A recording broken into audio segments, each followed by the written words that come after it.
വിശുദ്ധ ലൂക്ക എഴുതിയ സുവിശേഷം അധ്യായം 4 31 മുതൽ 44 വരെയുള്ള തിരുവചനങ്ങൾ.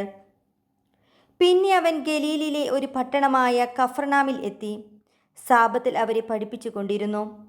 അവൻ്റെ പ്രബോധനത്തിൽ അവർ വിസ്മയഭരിതരായി, കാരണം അധികാരത്തോടു കൂടിയതായിരുന്നു അവൻ്റെ വചനം. അവിടെ സിനഗോഗിൽ അശുദ്ധാത്മാവ് ബാധിച്ച ഒരുവൻ ഉണ്ടായിരുന്നു.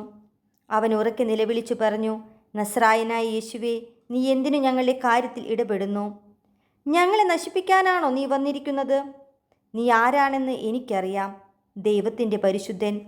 യേശു അവനെ ശാസിച്ചു പറഞ്ഞു, മിണ്ടരുത്, അവനെ വിട്ടുപോകൂ. ആ പിശാച് ഉപദ്രവമൊന്നും വരുത്താതെ എല്ലാവരുടെയും നടുവിലേക്ക് അവനെ തള്ളിയിട്ടതിനു ശേഷം അവനെ വിട്ടുപോയി. എല്ലാവരും അത്ഭുതപ്പെട്ട് പരസ്പരം പറഞ്ഞു, എന്തൊരു വചനമാണിത്! ഇവൻ അധികാരത്തോടും ശക്തിയോടും കൂടെ അശുദ്ധാത്മാക്കളോട് കൽപ്പിക്കുകയും അവ വിട്ടു പോവുകയും ചെയ്യുന്നുവല്ലോ. അവൻ്റെ കീർത്തി സമീപ പ്രദേശങ്ങളിലെങ്ങും വ്യാപിച്ചു. അവൻ സിനഗോഗിൽ നിന്ന് എഴുന്നേറ്റ് ശിമിയോൻ്റെ വീട്ടിലേക്ക് പോയി. ശിമിയോൻ്റെ അമ്മായിയമ്മ കലശലായ പനി ബാധിച്ചു കിടപ്പായിരുന്നു. ആളുകൾ അവൾക്ക് വേണ്ടി അവനോട് സഹായം അപേക്ഷിച്ചു. അവൻ അവളുടെ അടുത്തെത്തി പനിയെ ശാസിച്ചു. അത് അവളെ വിട്ടുമാറി. ഉടനെ അവൾ എഴുന്നേറ്റ് അവരെ ശുശ്രൂഷിച്ചു. വൈകുന്നേരമായപ്പോൾ വിവിധ രോഗങ്ങളാൽ കഷ്ടപ്പെട്ടിരുന്നവരെയെല്ലാം അവർ അവൻ്റെ അടുത്ത് കൊണ്ടുവന്നു. ഓരോരുത്തരുടെയും മേൽ കൈകൾ വെച്ച് അവൻ അവരെ സുഖപ്പെടുത്തി. നീ ദൈവപുത്രനാണെന്ന് ഉറക്കി വിളിച്ചു പറഞ്ഞുകൊണ്ട് അനേകരിൽ നിന്ന് പിശാചുകൾ വിട്ടുപോയി. അവൻ അവയെ ശാസിച്ചു. താൻ ക്രിസ്തുവാണെന്ന് അവയ്ക്ക് അറിയാമായിരുന്നതുകൊണ്ട് അവൻ അവയെ സംസാരിക്കാൻ അനുവദിച്ചില്ല. പ്രഭാതമായപ്പോൾ അവൻ ഒരു വിജന സ്ഥലത്തേക്ക് പോയി.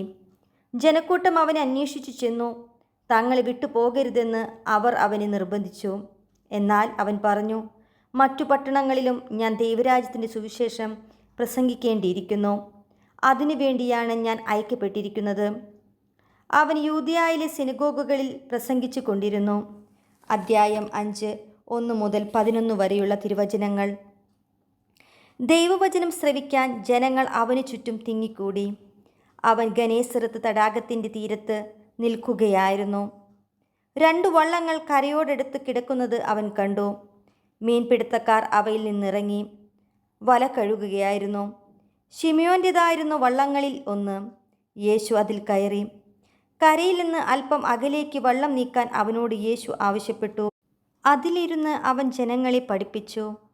സംസാരിച്ചു തീർന്നപ്പോൾ അവൻ ശിമിയോനോട് പറഞ്ഞു, ആഴത്തിലേക്ക് നീക്കി മീൻ പിടിക്കാൻ വലയിറക്കുക. ശിമിയോൻ പറഞ്ഞു, ഗുരു, രാത്രി മുഴുവൻ അധ്വാനിച്ചിട്ടും ഞങ്ങൾക്ക് ഒന്നും കിട്ടിയില്ല. എങ്കിലും നീ പറഞ്ഞതനുസരിച്ച് ഞാൻ വലയിറക്കാം. വലയിറക്കിയപ്പോൾ വളരെയേറെ മത്സ്യങ്ങൾ അവർക്ക് കിട്ടി. അവരുടെ വല കീറി തുടങ്ങി. അവർ മറ്റേ വള്ളത്തിലുണ്ടായിരുന്ന കൂട്ടുകാരെ ആംഗ്യം കാണിച്ച് സഹായത്തിന് വിളിച്ചു. അവർ വന്ന് 2 വള്ളങ്ങളും മുങ്ങാറാകുവോളം നിറച്ചു. ശിമിയോൻ പത്രോസ് ഇത് കണ്ടപ്പോൾ യേശുവിൻ്റെ കാൽക്കൽ വീണ്, കർത്താവേ, എന്നിൽ നിന്ന് അകന്നു പോകണമേ, ഞാൻ പാപിയാണ് എന്ന് പറഞ്ഞു. എന്തെന്നാൽ തങ്ങൾക്ക് കിട്ടിയ മീനിൻ്റെ പെരുപ്പത്തെപ്പറ്റി ശിമിയോനും കൂടെയുണ്ടായിരുന്നവരും അത്ഭുതപ്പെട്ടു. അതുപോലെ തന്നെ അവൻ്റെ പങ്കുകാരായ സെബദിപുത്രന്മാർ യാക്കോബും യോഹന്നാനും വിസ്മയിച്ചു. യേശു ശിമിയോനോട് പറഞ്ഞു, ഭയപ്പെടേണ്ട, നീ ഇപ്പോൾ മുതൽ മനുഷ്യരെ പിടിക്കുന്നവനാകും. വള്ളങ്ങൾ കരയ്ക്കടിപ്പിച്ചതിനു ശേഷം എല്ലാം ഉപേക്ഷിച്ച് അവർ അവനെ അനുഗമിച്ചു.